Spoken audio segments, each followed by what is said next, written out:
शङ्करं शङ्कराचार्यं केशवं बादरायणं सूत्रभाष्यकृतौ वन्दे भगवन्तौ पुनः पुनः। ईश्वरो गुरुरात्मेति मूर्तिभेदविभागिने व्योमवद्व्याप्तदेहाय दक्षिणामूर्तये नमः। सच्चिदानन्दरूपाय कृष्णाय क्लिष्टकारिणे नमो वेदान्तवेद्याय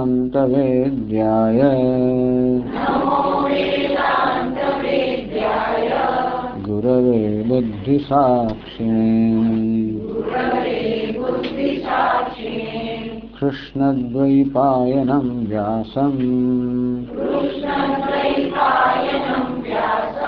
सर्वलोकहिते रतं वेदाब्जभास्करं वन्दे शमादिनिलयं मुनिम्। सहस्रमूर्तेः पुरुषोत्तमस्य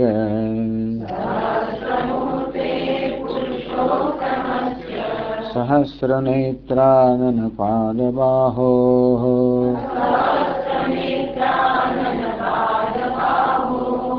सहस्रनाम्नां स्तवनं प्रशस्तम्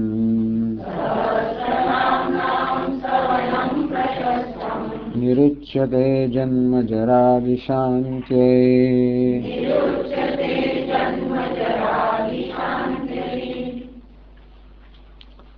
समावर्तो निवृत्तात्मा दुर्जयो दुरतिक्रमः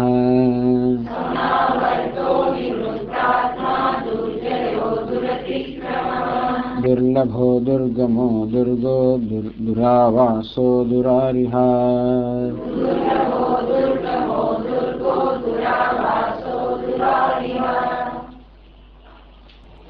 दुर्लभो दुर्गमो दुर्गो दुरावासो दुरारिहा। दुर्लभया भक्त्या लभ्यत्वा दुर्लभः। भगवान दुर्लभ છે. ભગવાનને પ્રાપ્ત કરવાનું સાધન છે ભક્તિ. ભક્તિ દુર્લભ છે માટે ભગવાન દુર્લભ છે.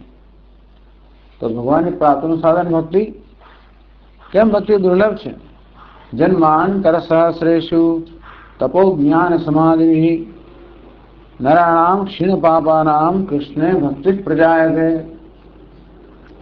ભગવાન વેદ વ્યાસે કહેલું છે કે જન્માંતર સહસ્રેષુ હજારો જન્મો દરમિયાન તપો જ્ઞાન સમાધિ તપશ્ચર્યા જ્ઞાન સમાધિ વગેરેનું હજારો જન્મો દરમિયાન અનુષ્ઠાન કર્યું હોય જનાનામ ક્ષીણ પાપાનામ એને કારણે જે મનુષ્યોના પાપ ક્ષીણ થયા છે કૃષ્ણે ભક્તિ પ્રજાયતે એમના હૃદયમાં ભગવાન કૃષ્ણ માટે ભક્તિનો ઉદય થાય છે. આમ ભક્તિ કરવી એ કે આપણી સ્વતંત્રતા નથી. ભલે આપણે ના થાય કે ભક્તિનો માર્ગ સરળ છે ભલે કહીએ પણ ભક્તિનો માર્ગ એટલે ભગવાનનો પ્રેમનો માર્ગ. પ્રેમ વસ્તુ એવી નથી કે આપણે કઈ પ્રયત્નપૂર્વક કરી શકીએ. તો બહુ સારું કોઈ વ્યક્તિને પ્રયત્નપૂર્વક પ્રેમ ના કરી શકે કોઈને પણ. આ જન્મે તો ઠીક છે આપણે ના જન્મે આપણે કઈ છોકરા છોકરી ભેગામણા એટલે કઈ લગ્ન કરે એવું ઓછું છે. આપણે તો કરી લે બિચારા ચાલો એ તો બરોબર છે પરંતુ એવું પછી પ્રયત્ન કરે ચાલો લગ્ન થઈ ગયા બીજો કોઈ ઉપાય નથી આપણી પાસે અંતે ચાલો હવે લાખોનું માખોલ છે ભેગામણા ખરા પછી પ્રયત્ન કરે એ પણ એક સારી રીત છે. બીજો વિકલ્પ જ નથી કારણ કે હવે એ પોતાના બાપને જઈ જ ના શકે.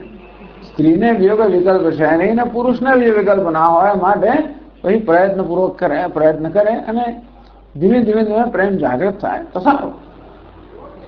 પછી પ્રેમ વસ્તુ એવી રીતે કે આપણે પ્રયત્નપૂર્વક કરી શકીએ. કર્મ જે છે પુરુષ તંત્રમ અર્થાત આપણે ઈચ્છે કર્મ કરવું ના કરવું કેમ કરવું એની સ્વતંત્રતા આપણને છે. તો પ્રેમની કોઈ સ્વતંત્રતા નથી.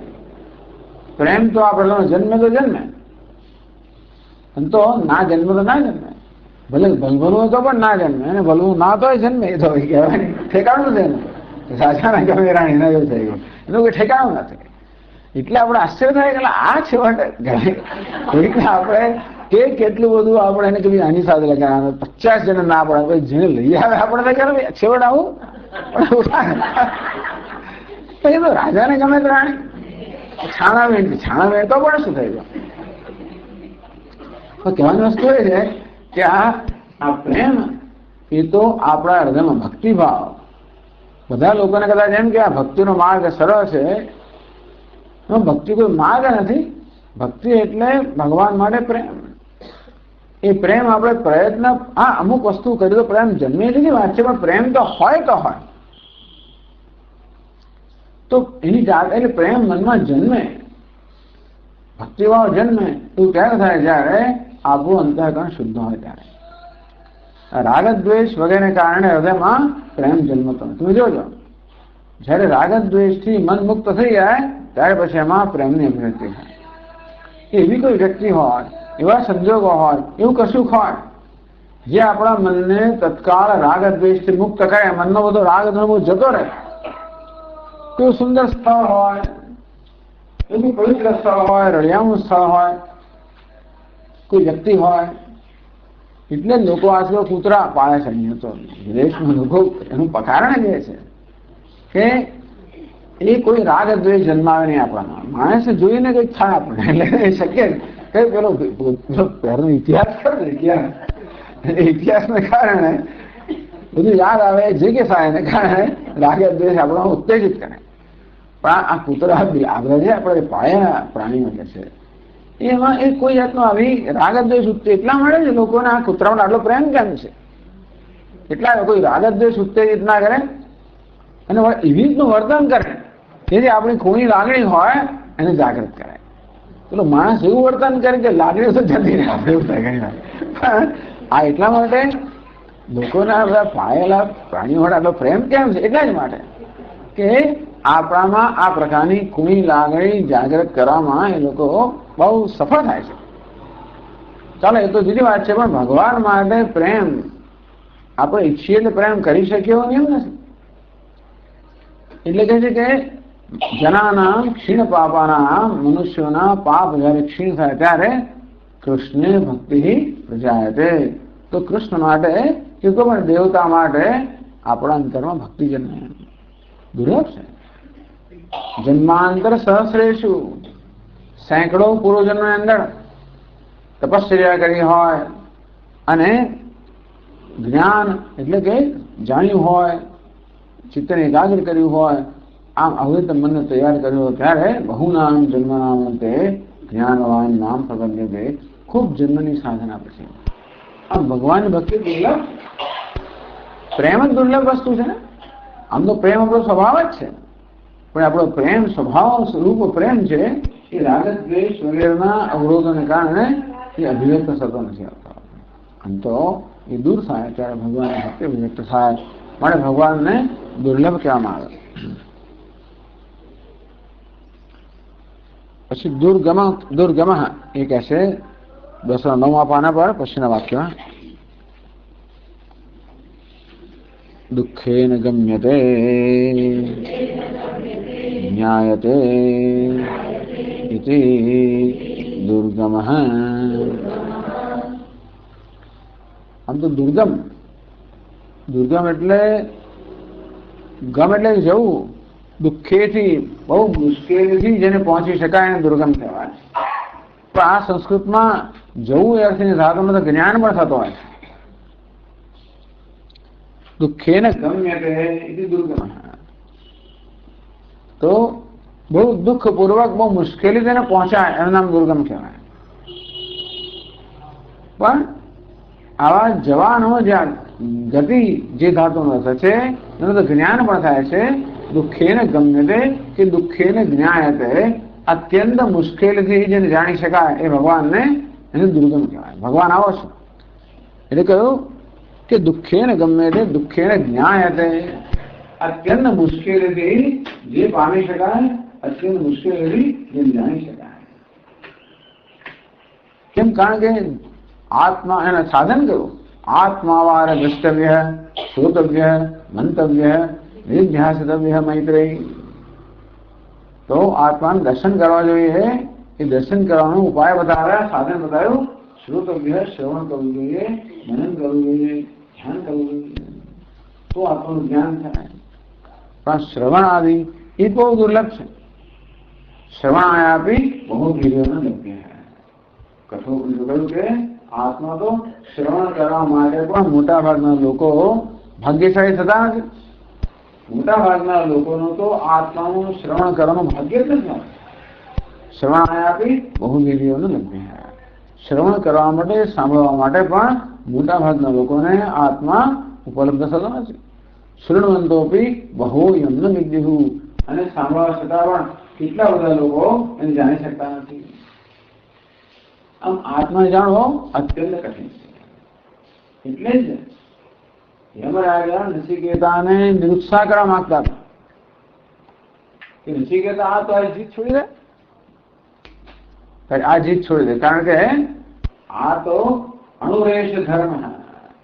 આ ધર્મ આત્મા અત્યંત સૂક્ષ્મ હોવાના કારણે દેવતાઓને પણ વિષયમાં સંશય રહી ગયો. તો તું અહીં કોણ મોટો છે? મેં છોડી દે. આત્મા જાણો. તમ દુર્દર્શમ ગૂઢ મુનુક પ્રવિષ્ટમ ગુહાહિતમ ગહ્વરેષ્ઠમ પુરાણમ. તમ દુર્દર્શમ. જેમ દર્શન કરો અત્યંત કઠિન છે. ગહ્વરેષ્ઠમ અનેક બધી વિપત્તિઓને વચ્ચે બેઠેલો છે. રાગ દ્વેષ બધી વચ્ચે બેઠેલો છે. બધાને પ્રકાશિત કરનાર. એટલે આત્માને જાણે કે જાણો. આ તો આપણું પોતાનું સ્વરૂપ છે. ખરેખર જોવા જઈએ તો એને જાણવામાં શું મુશ્કેલી હોય? છતાં પણ બહિર્મુખ ચિત્ત માટે, ચિત્ત સંસ્કૃત નથી, અંતઃકરણ શુદ્ધ નથી, એને માટે વિમૂઢાઃ નાનુ પશ્યન્તિ પશ્યન્તિ જ્ઞાન ચક્ષુષ યતંતો યોગિનશ્ચૈનમ પશ્યન્ત્યાત્મનિ વસ્થિરમ. યત્ન કરનારા યોગીઓ આત્મા અર્થાત અંતઃકરણમાં પ્રકાશમાન આ પરમાત્મા દર્શન કરે છે. યતંતોપ્યકૃતાત્માનઃ નયનમ પશ્યન્તિ અચેતસઃ. પરંતુ અકૃતાત્માનઃ જેમનું અંતઃકરણ સંસ્કૃત નથી, શુદ્ધ નથી, અચેતસઃ વિવેક નથી, એવા લોકો પ્રયત્ન કરવા છતાં પણ આત્માના દર્શન કરી શકતા નથી. નજીકમાં નજીક છે છતાં પણ. અને એવી આત્માને જાણવો બહુ મુશ્કેલ છે, દુર્ગમ છે. આમાં આવે પછી આગળ કહેશે અંતરાય પ્રતિહતૈઃ દુઃખાદ અવાપ્યતે ઇતિ દુર્ગઃ. દુર્લભો દુર્ગમો દુર્ગઃ. આ દુર્ગનો અર્થ પણ એવો જ થાય. પેલા આપણા કિલ્લાઓ હોય ને, બધા પહાડ પર બનાવ્યા કિલ્લાઓ, જેને ચડવા, જેને પાર કરવા અત્યંત કઠિન, દુર્ગ કહેવાય. ભગવાન દુર્ગ છે.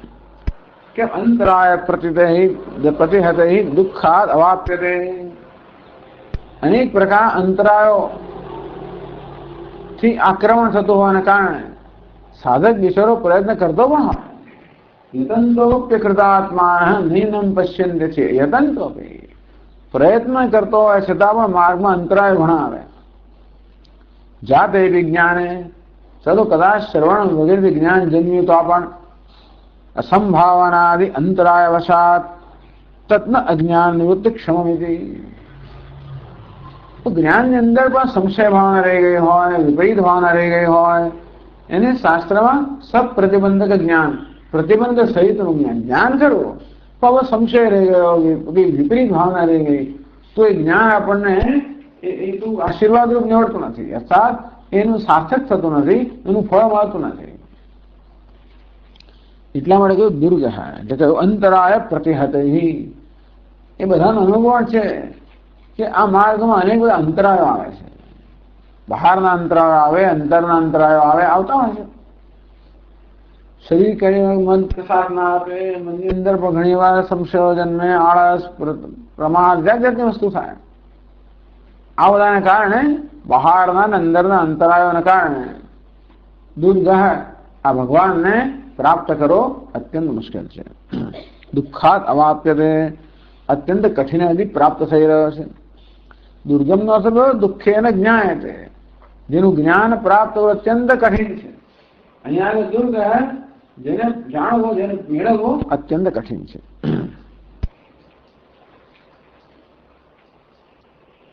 એટલે દુઃખેન ગમ્યતે પ્રાપ્યતે. પહેલા દુઃખેન ગમ્યતે જ્ઞાયતે એ દુર્ગમ અર્થ થયો. દુઃખેન ગમ્યતે પ્રાપ્યતે એને અત્યંત કઠિનાઈથી પ્રાપ્ત કરી શકાય. અને પ્રાપ્ત કરો અત્યંત કઠિન છે, માટે એને દુર્ગ કહેવામાં આવે. એ કઠિનાને એનું એક જ કારણ કે માર્ગમાં ઘણા બધા અંતરાય આવતા હોય છે. સુરસ્ય ધારા નિશિતા દુરત્યા દુર્ગમ પથસ્તત કવયો વદંતી. તો આ તો ખાડાની ધાર પર ચાલે એવો માર્ગ છે. અને વિદ્વાનો કહે છે કે આ માર્ગ અત્યંત દુર્ગમ, અત્યંત કઠિન છે.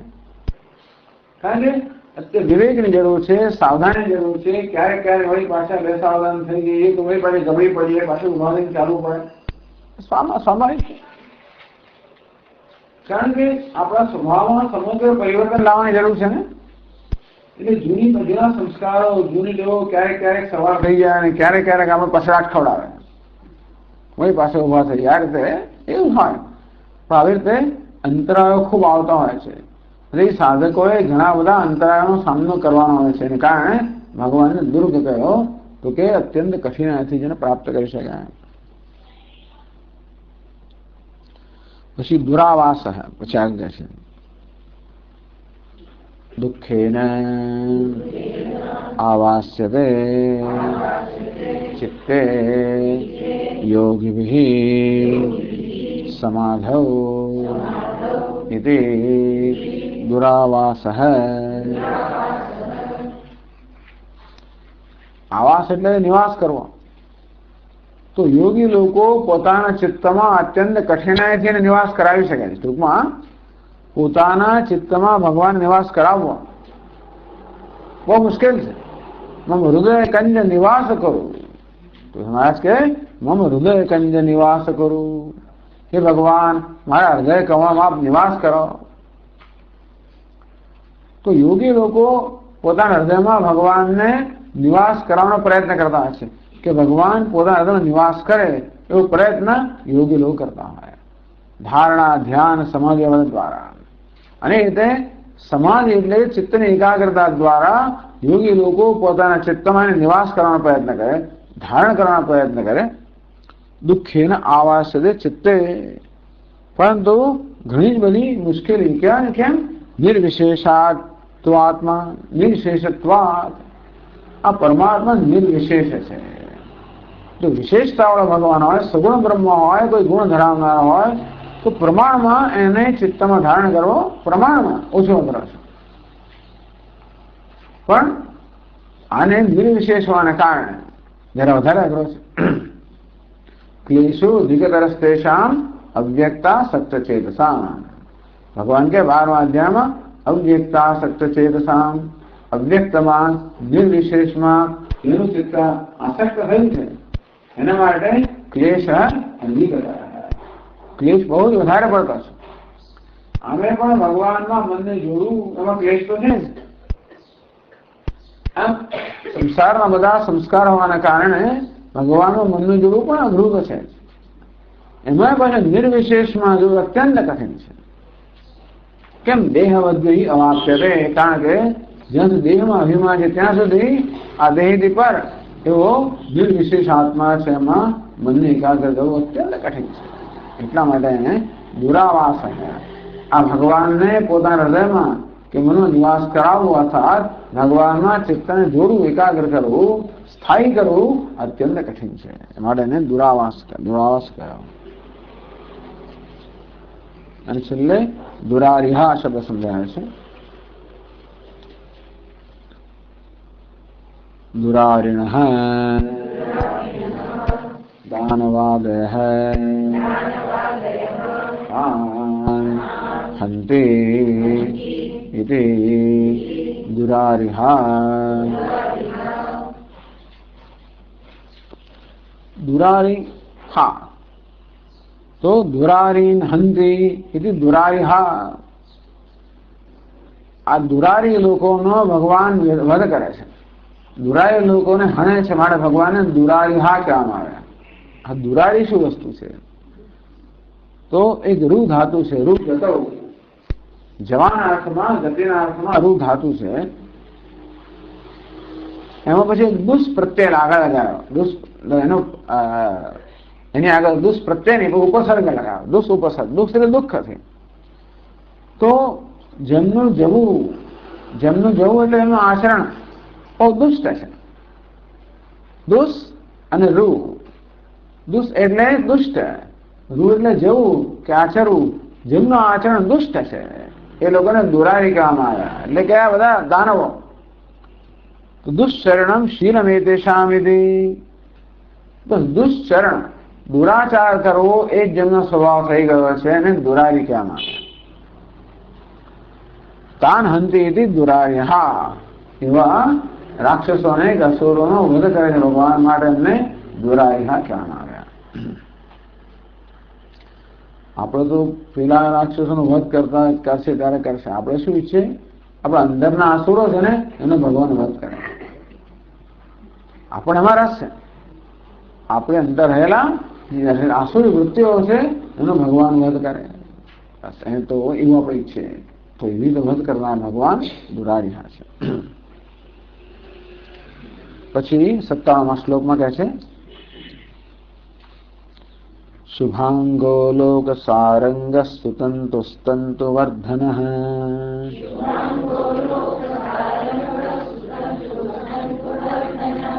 ઇન્દ્રકર્મા મહાકર્મા કૃતકર્મા કૃતાગમઃ.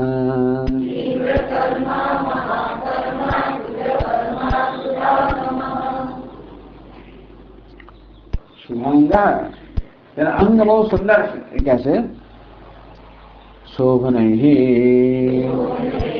અંગૈઃ ધ્યેયત્વાદ શુભાંગઃ.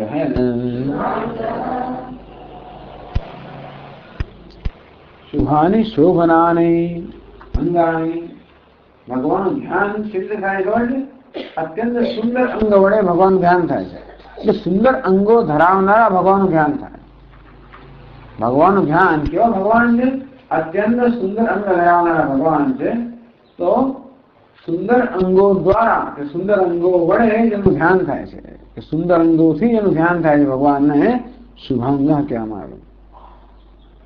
ઉપનિષદમાં આપણે સુંદર અંગ એટલે ભગવાનને ચતુર્ભુજ છે, શંખ ચક્ર ગદા પદ્મ ધારણ કરનાર વગેરે સુંદર અંગો છે જ ભગવાનના. ઉપનિષદની અંદર પણ સગુણ બ્રહ્મના સુંદર અંગો કહેવામાં આવ્યા. યેશોંતરાદિત્ય હિરણ્ય પુરુષ દૃશ્યતે હિરણ્ય શ્મશ્રુ હિરણ્યકેશ. છંદોની ઉપનિષદ કહેવામાં આવ્યું કે આદિત્ય મંડળમાં, સૂર્ય મંડળમાં જે પુરુષ છે અર્થાત ચૈતન્ય છે, જે બ્રહ્મ છે, સગુણ બ્રહ્મ છે, એનું ધ્યાન કરવું જોઈએ. એ કેવો છે? હિરણ્યમય પુરુષ. એ સુવર્ણ એટલે કે સુવર્ણમય પુરુષ છે. હિરણ્ય શ્મશ્રુ હિરણ્ય કેશ. એના સોનેરી વાળ છે, સોનેરી મૂછો છે. આવું કહેવાનું. તો આ રીતે સુંદર જેના અંગો છે, તો સુંદર અંગો વડે જેનું ધ્યાન કરવામાં આવે છે ભગવાનને શુભાંગ કહ્યો. અથવા તો તસ્ય હવાય તસ્યાત્મા વૈશ્વાનરસ્ય મૂર્ધા એવ સુતેજા ચક્ષુર વિશ્વરૂપ. અથવા જે વિશ્વરૂપ ભગવાન છે એનું વર્ણન કરે કે ભગવાનનું ધ્યાન કેમ કરવું. તો આ જે વૈશ્વાનર છે, વિશ્વરૂપ ભગવાન છે, વિરાટ સ્વરૂપ છે. મૂર્ધ એવ સુતેજા, આ સ્વર્ગ ભગવાનનું મસ્તક છે. વિશ્વરૂપ ચક્ષુ, આ સૂર્ય ચક્ષુ છે, વાયુ પ્રાણ છે. એ રીતે આ સમગ્ર વિશ્વરૂપી અંગ ધરાવનાર ભગવાનના સુંદર સુંદર અંગો દ્વારા ભગવાનનું ધ્યાન કરવામાં આવે છે અને ભગવાનને શુભાંગ કહેવામાં આવે. કારણ કે એકને એક શબ્દો વારંવાર આવે છે ને એટલે આપણે શુભાની અંગા, જેના અંદર અંગ સુંદર છે એ ભગવાનને શુભાંગ કહેવાય. અથવા તો સુંદર અંગો દ્વારા જો ધ્યાન કરવામાં આવે છે એ ભગવાનને શુભાંગ કહેવામાં આવે. લોક સારંગ એ શબ્દ સમજાવે છે. લોકાનાં સારમ સારંગવદ ભૃંગવદ ગૃહ્ણાતિ ઇતિ લોકસારંગઃ પ્રજાપતિર્લોકાનભ્યતપત इति श्रुतेः लोकसारः प्रणवः तेन प्रतिपत्तव्यः इति वा कुशोदरादित्वात् साधुत्वम्। सारंग है, भृंग है। सारंग शब्द निकला है क्या? भ्रमर, भ्रमर, भ्रमरो। सारंग चातके भृंगे कुरंगे अरिमतंगजे। सारंग शब्द अर्थ થાય છે ચાતક થાય, ભમરો થાય, પછી હરણ થાય, હાથી થાય, જાત જાતના અર્થ થાય. અહીંયા સારંગનો અર્થ ભ્રમણ કરવામાં આવે. लोक सारंग है, लोकानाम सारंग है, लोक सारंग है. ये लोक जगत नो सारंग है, जगत नो भ्रमर है. भगवान केवो छे? जगत नो भ्रमर है. ये वही कहे थे भृंगवत सारम गृह्णाति इति सारंग है. सारम गृह्णाति इति सारंग है. जो सार ग्रहण करे એને સારંગ કહેવામાં આવે. આ ભ્રમરને એમ સારંગ કહેવામાં આવ્યો કે સાર ગ્રહણ કરે છે એટલા માટે. यथा सारंग भृंग है पुष्पाणाम सारम गृह्णादि. जब भ्रमर से ये पुष्पना सार ने पुष्पना मध ने ग्रहण करे છે. सार ग्रहण करे છે પણ સારંગ છે. તેમ ભગવાન પણ સાર ગ્રાહી તો અત્યારે ગુણ તો ભમરામાં અને ભગવાનમાં ભગવાન સરખામણી શું છે? બંને એક પ્રકારની સરખામણી છે, સાદૃશ્ય છે, તુલના છે. કઈ તો કે બંને સાર ગ્રહણ કરનારા છે. क्योंकि भगवान के ऊंची पदवी મળે. भगवान ने भ्रमण साथ सरखावવામાં આવે તો જો ભગવાનની કઈ મહાનતા છે ને, એની કઈ વિશેષતા છે. સાર જ ગ્રહણ કરે, બાકી કશું ના લે. અમારો છે અને માટે ભગવાનની સાથે તુલના કરવામાં આવી. તો ભગવાન શું કહે? પરમેશ્વરોપી લોકાનામ ભક્તજનાનામ સારમ ગૃહ્ણાતિ. આ પરમાત્મા પણ લોકો અર્થાત પોતાના ભક્તોનો સાર ગ્રહણ કરે. पत्रम पुष्पम फलम तोयम यो मे भक्त्या प्रयच्छते. बस पत्र पुष्प फल जल જે તો વસ્તુને ભક્તિપૂર્વક અર્પણ કરા એનો સાર એનો ભાવ ગ્રહણ કરેલો છું. ભગવાન ફૂલ તો ખાતો હશે, જે કરતો હશે, પાંદડા ખાતો હશે, પાણી પીતો હશે, વાંધો નથી. પણ હું તો એ શું ગ્રહણ કરે ખબર છે? ભગવાન ભક્ત્યામાં આવી ગયા. ભક્તિ તો ભક્તિપૂર્વક જે ભક્તનો સાર છે ભક્તિનો એ ગ્રહણ કરે. માટે ભક્તિ પ્રિય માધવ.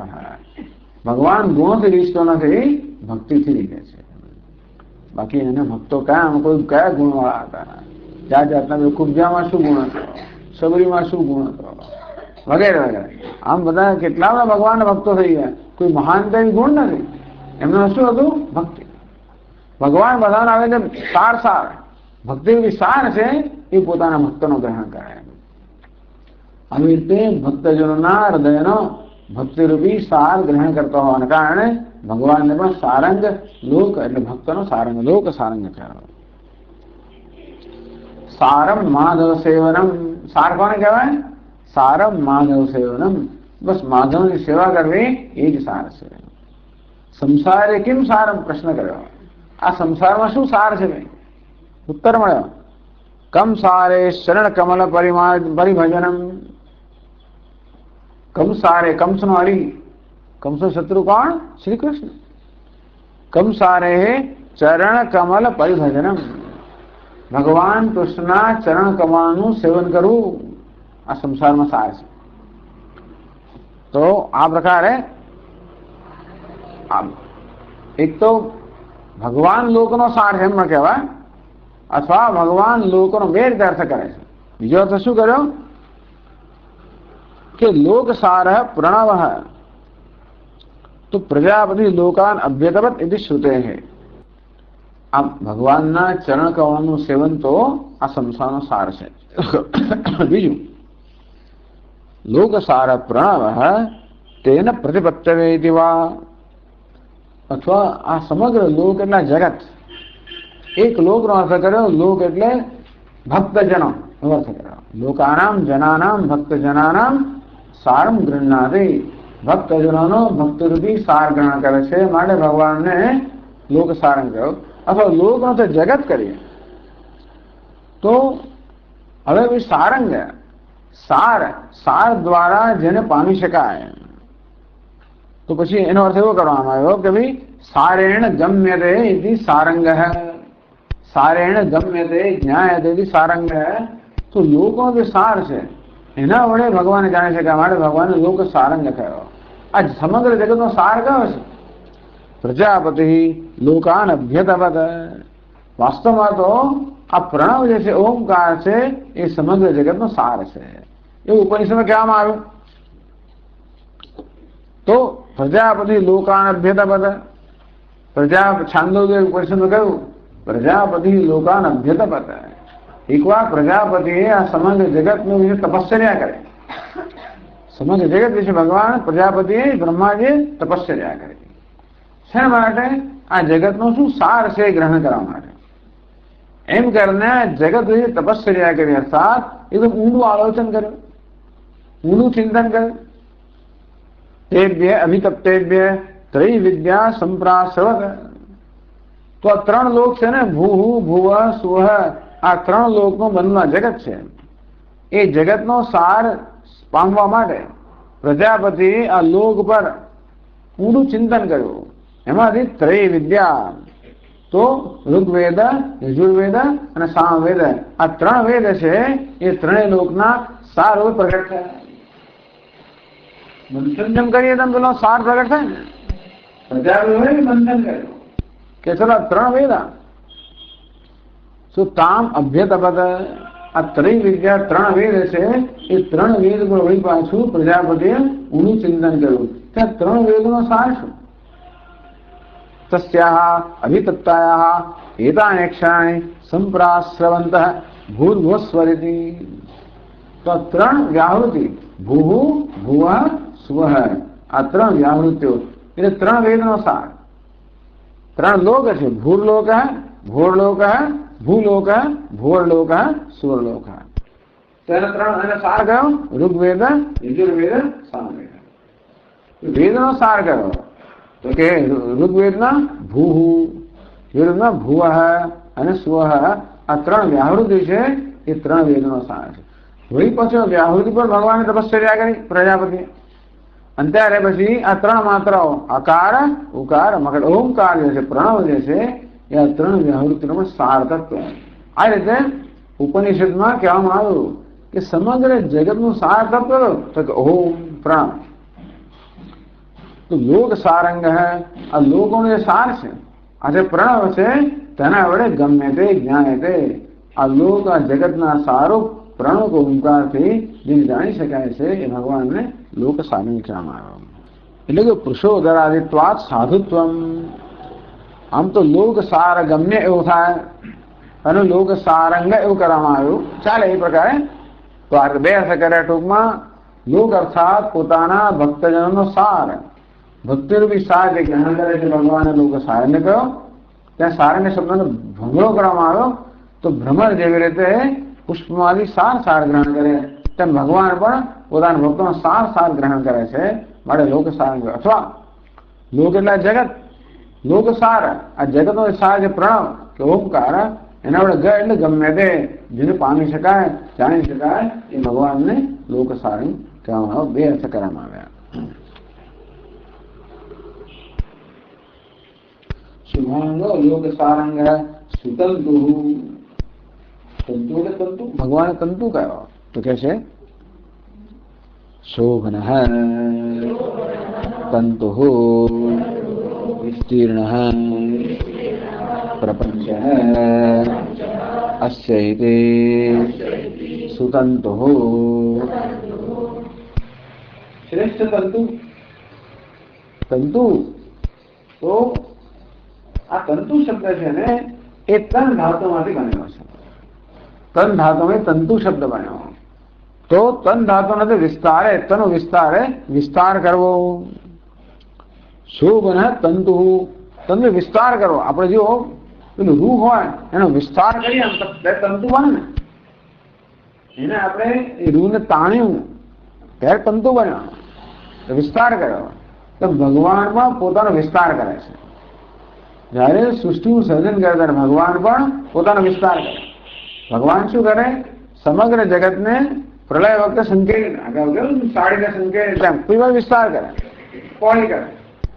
તો તેવી રીતે પોતે રચેલું તંતુ એટલે જગત, ભગવાને પોતાનો આ જગત રૂપે વિસ્તાર કર્યો છે. મારા જગત શું છે? તંતુ, સુતંતુ. તો તંતુ રૂપે અર્થાત વિસ્તૃત થયેલું આ જગત જેનું સુંદર છે ભગવાને સુતંતુ કહેવામાં. ભગવાનનું તંતુ, તંતુનો જગત કર્યો, જેનો વિસ્તાર કરવામાં આવે છે નમ તંતુ. તો ખરેખર તો ભગવાને જગત રૂપે પોતાનો વિસ્તાર કર્યો. માટે તંતુ એટલે ભગવાને રચેલું આ જગત, તે જગતના રૂપમાં વિસ્તરેલો ભગવાન. સુતંતુ અર્થાત ભગવાનનો એ તંતુ છે. ભગવાને આ જગત છે અત્યંત સુત, જેને રચેલું જગત સુંદર છે, જેને રચેલું તંતુ સુંદર છે, ભગવાને સુતંતુ કહેવામાં આવે.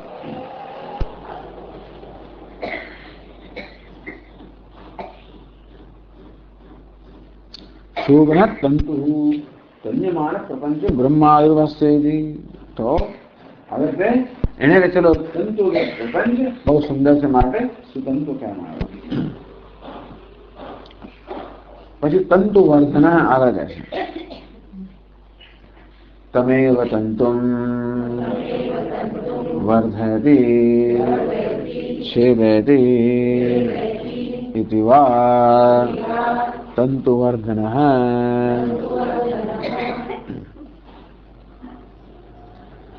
और एक तंतु ने वृद्धि करे.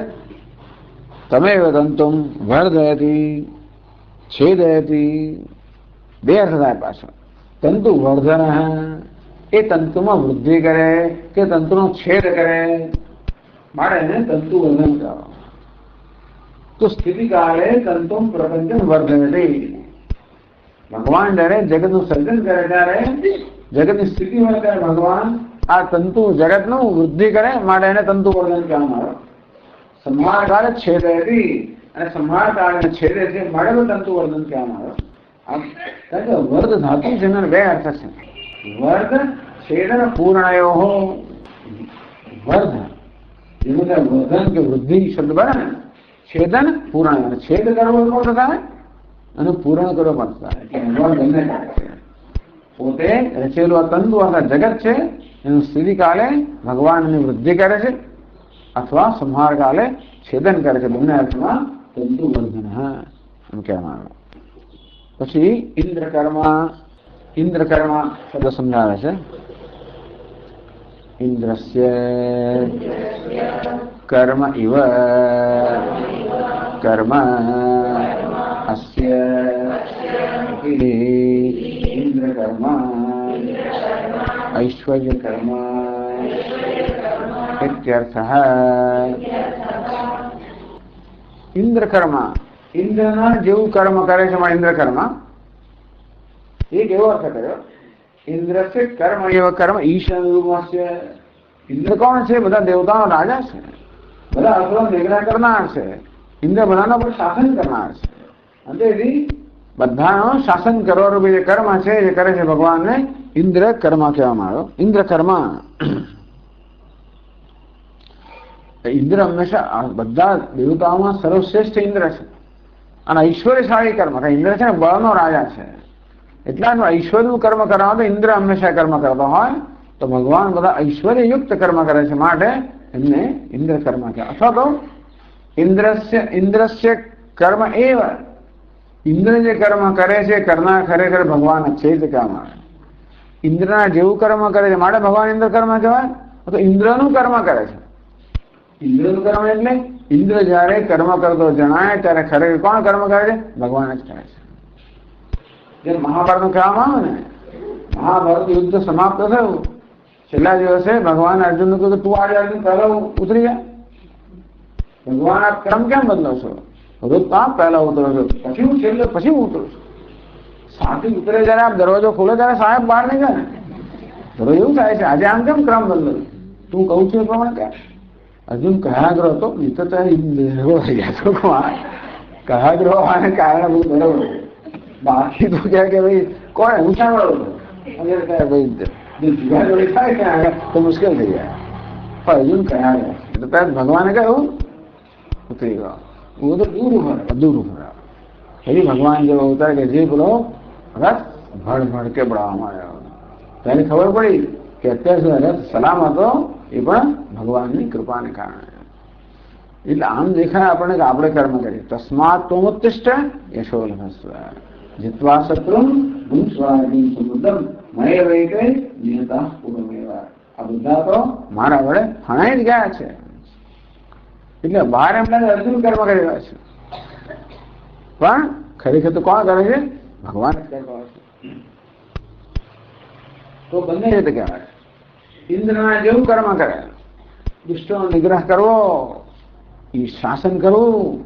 આપણે ઇન્દ્રનો જે કર્મ છે ઐશ્વર્યશાળી એવું કર્મ ભગવાન એવું જ કરે છે. માટે ભગવાન ઇન્દ્ર કર્મ તો અથવા તો ઇન્દ્ર જે કર્મ કરે ખરેખર પોતે જ કરે. ઇન્દ્રનો આત્મા છે.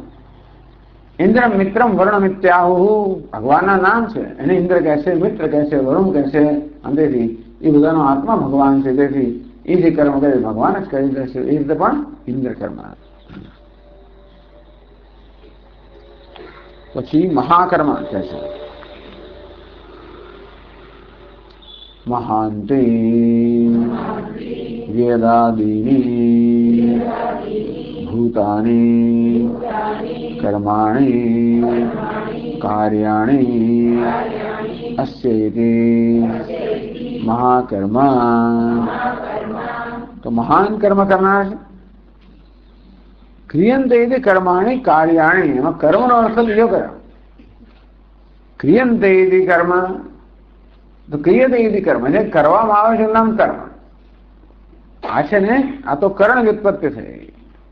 ક્રિયતે કર્મ જે કરવામાં આવે છે એ કર્મ એટલે કે કાર્ય. ટૂંકમાં આપણે ઘડો કશું બનાવીએ એને એ કરવામાં આવ્યો માટે એને કર્મ કહેવાય. તો ભગવાન શું કરે છે? આ જગત ભગવાન આ જગત શું છે? કાર્ય છે. જગત કારણ કે જગતમાં કરવામાં આવ્યું સર્જન કરવાનું જગત કેવું છે? કાર્ય છે. એટલે એને કર્મ, આ કર્મ શું નથી, કાર્ય કરવામાં આવ્યો. એટલે મહાકર્મ એટલે એનું કર્મ એટલે કે કાર્ય મહાન છે. ભગવાનની રચના મહાન છે. કાર્ય નથી, રચના એવું કરવામાં આવ્યો.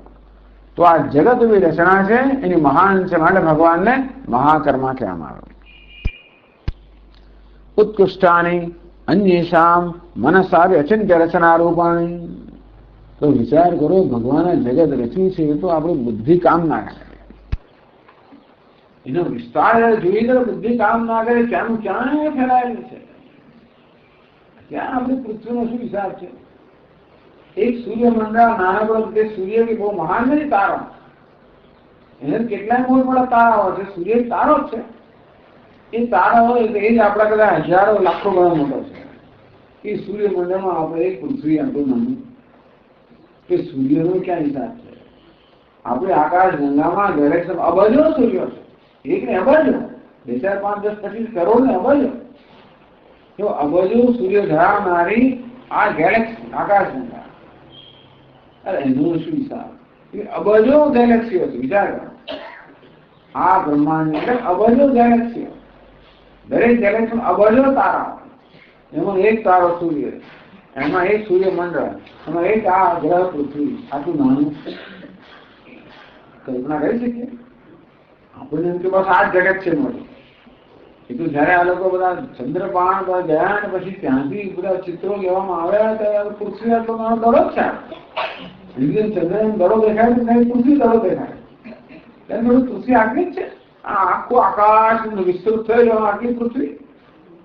ટૂંકમાં બુદ્ધિ પણ કામ ના કરે. માઇન્ડ બોગલિંગ, બુદ્ધિ કામ ના કરે. મને સારી અચિંત્ય રચના રૂપાણી. એનો વિસ્તાર જોયો તો વિસ્તાર નાના અણુમાં આપણે નથી તો પરમાણુ કામ ના કરે. એક અણુની અંદર જોઈએ એમાં પરમાણુ બીજાણુ હાથે જોઈએ તો કામ ના કરે. શું ત્યાં રચના છે? એક ફૂલનો રંગ જોઈએ તો કામ ના કરે. શું એને રંગ રૂપ રંગ બનાવ્યા? એક નાનું જીવ જંતુ જો કામ ના કરે કેવી રીતે ચાલે છે? કેમ બધું વ્યવહાર કરે છે? કેમ ખાય છે? કેમ પીએ? શું ક્યાંની શોધી કાઢી? કેવી રીતે બધા તો બગીચામાં આખો જૂન તો ખબર બધા તેની પ્રવૃત્તિ કરતા દરેકે પોતપોતાનું છોડી દેતા. ખિસકોલી કઈક પ્રવૃત્તિ કરતી હોય ખરા કરતી અને કઈક આસપાસ સાધના કાર્ય કરતી હોય ખિસકોલી એવું કરે. મોર હોય પેલી બાજુ કઈ કર્યા કરતા હોય. દરેક બધા પોતાનું કયા કરતા હોય એ દરેકને ભગવાને ખરી સુવિધા આપી. ક્યાં જવું, ક્યાંથી શું મેળવવું, શું ખોરાક મળે પાડી દે. આ વૃક્ષો પોતાનું કામ કર્યા કરતા હોય, ફૂલ પોતાનું કરે, છોડ પોતાનું, દરેક છે. નાના જીવજંતુઓ, પક્ષીઓ જાત જાતના અવાજો કરતા હોય, જાત જંતુઓ ભમરી આખો દાવો કરે જરૂર એનું કામ કર્યા બધા જ્યાં પણ જોઈએ છે. શું ભગવાને રચના કરી છે કે કલ્પના બહારની વસ્તુ છે. એટલે ભગવાન રચના મહાન કહેવામાં મહાન વેદાદીની ભૂતાની કર્માણી કાર્યાણ્ય આકાશ વાળા વગેરે મહાન જે ભૂતો છે, પંચમહાભૂત મહાન જગત એવું કર્મ એટલે કાર્ય જેનું છે ભગવાનને મહાકર્મા કહેવામાં આવે. ઇન્દ્રકર્મા, મહાકર્મા, કૃતકર્મા એ શબ્દ સમજાવવા આગળ. કૃતમેવ સર્વં કૃતાર્થત્વાत् ન કર્તવ્યં કિંચિદપી કર્મ અસ્ય વિદ્યતે ઇતિ કૃતકર્મા ધર્માત્મકં કર્મ કૃતવાન ઇતિ વા. કૃતકર્મ કૃતાર્થ ગઈ ના, કૃતાર્થ કૃતકૃત્ય, કૃતકૃત્ય કહો, કૃતાર્થ કહો, એ અર્થમાં ભગવાન માટે કૃતકર્મા શબ્દનો પ્રયોગ થયો. કૃતમેવ સર્વમ કર્મ કાર્યમ, તો જે કંઈ કરવાનું કર્મ કરવાનું તો બધું જણાવ થઈ ગયું છે ભગવાનને કૃતકર્મા કહેવામાં આવે. કૃતમેવ સર્વમ કૃતાર્થત્વાत्, એટલે ભગવાને કૃતમાં કશું કરવા બાકી નથી. કૃતાર્થ કોને કહેવાય? જે કંઈ પ્રયોજન સિદ્ધ કરવા થઈ ગયું. કૃતકૃત્ય કોને કહેવાય? જે કરવાનું બધું થઈ ગયું. એનો અર્થ એવો જ છે કૃતકર્મા. હવે ભગવાનને કોઈ પ્રકારનું કર્મ બાકી નથી. ભગવાન કૃતાર્થ કૃતકૃત્ય છે. ન કર્તવ્યમ કિંચિદસ્તિ કર્મસ્ય વિદ્યતે ઇતિ માનવાપ્તમ અવાપ્તવ્યમ ત્રિષુ લોકેષુ કિંચન. આ ત્રણેય લોકમાં એવું કશું જ નથી જે મને પ્રાપ્ત ના હોય. ભગવાન કે હું તો સર્વ રીતે સંપૂર્ણ જ છું. ટૂંકમાં ભગવાન બધું કામ થઈ ગયું. તો ભગવાન કહેવાય એને કશું કામ કરવાનું બાકી હોય તો પછી તો આપણે ક્યાં જવાના? પછી ભગવાન કશું બાકી હોય તો ભગવાને સમય ના મળે આપણે કરવા માટે. ભગવાન સમય ક્યારે ફાળવી શકે ભક્તો માટે? એને કશું ના કરવાનું થાય ને એ જ રીતને કરતો ગયો કે મતામાં કર્યા કરતો ભગવાન પોતે તો ઉભા આટલું બાકી છે પેલું બાકી તો ક્યારે ભક્તો ક્યારે બચે? ભગવાન કહે કૃતકર્મ, એને કશું કરવાનું બાકી નવરો છે.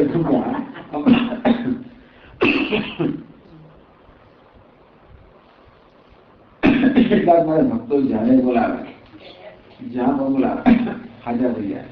નવરો છે. કેમ નવરો છે? કશું કરવાનું કેમ કર? બધું થઈ ગયું છે, પૂર્ણ છે, મારે બધું જ થઈ ગયું. કૃતકર્મ કૃતમેવ સર્વં કૃતાર્થત્વાत्, કૃતાર્થ હોવાને કારણે બધું થઈ ગયું છે. ન કર્તવ્યમ કિંચિદપી કર્મસ્ય અસ્તિ, એને કશું કર્તવ્ય એટલે કરવાનું છે એવું કશું એના બાકી રહેતું નથી. એટલે ભગવાનને કૃતકર્મ કહેવામાં આવે. આ કર્મ કહેવાય. કૃતમેવ સર્વં કર્મ કાર્યમ, જે કરવાનું હોય કરવાની બધી શક્તિ ધરાવનાર છે. ઘણી વાર શું આપણે કામ બહુ કરવાનું હોય તો કેમ કરવું ખબર ના પડતી હોય, ક્યાં તો એની સૂઝ ના પડતી હોય, ક્યાં તો કરવાની શક્તિ ના હોય. આવી તું મૂક્યા તો ઉઠાય ને, કામ તો કરવાનું છે, હું પણ મૂકી કેવી રીતે બાળવાની શક્તિ નથી. એટલે ક્યાં તો આપણા શક્તિ ના મળે કે ના કરી શકીએ, અથવા આમાં સૂઝ જ ના પડે કરવું શું ખબર ના પડે. એવું બધા ગોટા ઢગલો પડે એને કરવું શું, કેમ ગૂંઠવું ખબર ના પડે. એક પ્રસંગ પૂરો થયો છે, ઢગલો આસન એક દિવસમાં પડી ગયો શું ખબર ના પડે કરવું શું. ટૂંકમાં આપણે ઘણી વાર કર્મ કરી શકતા નથી, કારણ કે ક્યાં તો કર્મ કરવું અશક્ય હોય એટલા માટે કે સૂચના એટલા માટે. ભગવાનના કોઈ ખોટ નથી, સર્વશક્તિમાન છે, કશું ના કરે એવું નહીં, સર્વજ્ઞ જમાડેલી સમજ ના આવે એવું માટે પણ એટલે કેવું કૃતકર્મ, જે કંઈ કર્મ કરવાનું બધું કરવા શક્તિમાન. તેથી કશું કર્મ બાકી રહ્યું નથી. અથવા તો કહ્યું ધર્માત્મકમ કર્મ કૃતમ અને કૃતવાણી દીવા, कृतम अनुष्ठितम धर्मात्मकम कर्म अथवा भगवान कर्म करे છે કરી રહ્યો છે તો કરેલું છે કેવું કર્મ કરેલું છે ધર્મનું અનુસરણ કરવું લોક સંગ્રહાર્થમજી તો રામચંદ્રજી ભગવાને ધર્મનું અનુષ્ઠાન કર્યું દરેક બીજા અવતારોની અંદર આમ લોકોને માર્ગદર્શન આપવા માટે કે લોકોનો ઉદ્ધાર કરવા માટે ભગવાન સ્વયં ધર્મનું આચરણ કરે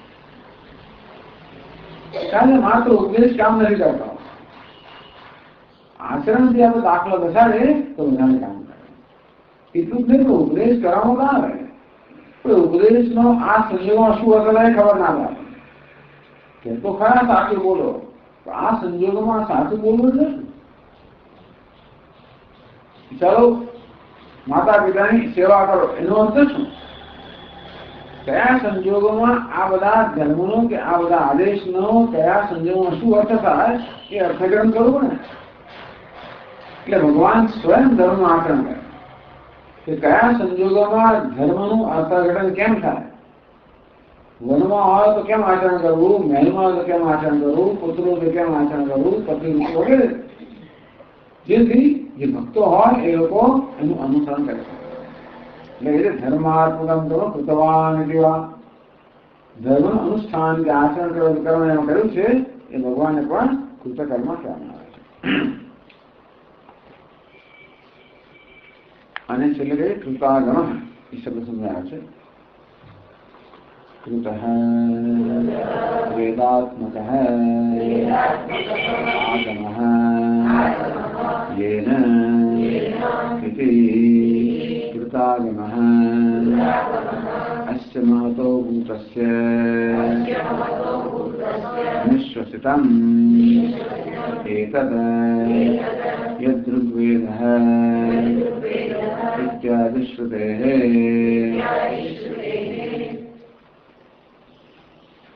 आगम वेद कृतागमः तो कृत है निर्मित है करेलू है निर्माण करेलू है आगम तो कृतागम कृत एटले जेने करेलू है निर्माण करेलू है आगम एटले वेद जेने वेदनु निर्माण कर्યું છે ભગવાનને કૃતાગમ કહેવામાં આવે निर्माण કરવાનો ક્યારે પત્તો લાગે ભગવાન જો निर्माण કરવા છે તો પત્તો ક્યારે લાગે આપણે એક પુસ્તક લખતા વર્ષોના વર્ષો થતા હોય तो ये आओ वेद का क्या वक्त नहीं तो यस्य निश्वसितम अस्य महतोभूतस्य निश्वसितम एतद् यद् है नहीं भगवान ने वेद ની રચના કરવા માટે કે નિર્માણ કરવાનો પ્રયત્ન નહીં કરવો પડતો જેટલી સરળતાથી કે જેટલા આયાસ વગર અનાયાસ કોઈ પણ આયાસ વગર પ્રયત્ન વગર જેવી રીતે મનુષ્યનો શ્વાસ બહાર આવતો હોય એટલી નિરાયાસ એવા કોઈ પ્રકારના પ્રયત્નો વગર આ ભગવાનમાંથી આ વેદ કરે નિશ્વાસ ન્યાયને પ્રયત્નાંતરે નિર્મિત ઋગ્વેદાદિ રૂપ કોઈ પ્રકારના પ્રયત્ન વગર જેને કૃત અર્થાત નિર્મિત કર્યો છે આગમ એટલે કે વેદાદિ વેદ એ ભગવાન વેદ છે પછી પુરાણો બધા ઇતિહાસ આ બધું ભગવાન વડે નિર્મિત થયેલું છે એવું કોઈ પ્રકારના પ્રયત્ન વગર નિર્માણ કરનાર ભગવાનને કૃતાગમ કહેવામાં આવે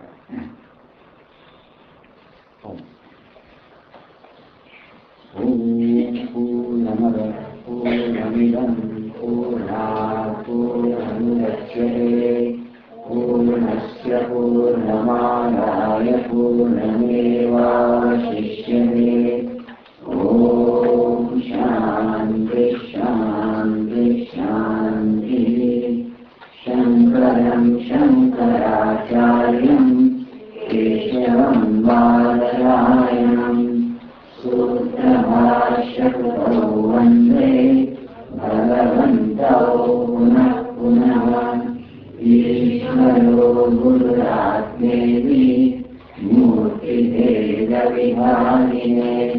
व्योमवद्व्याप्तदेहाय दक्षिणामूर्तये नमः ॐ शान्ति शान्ति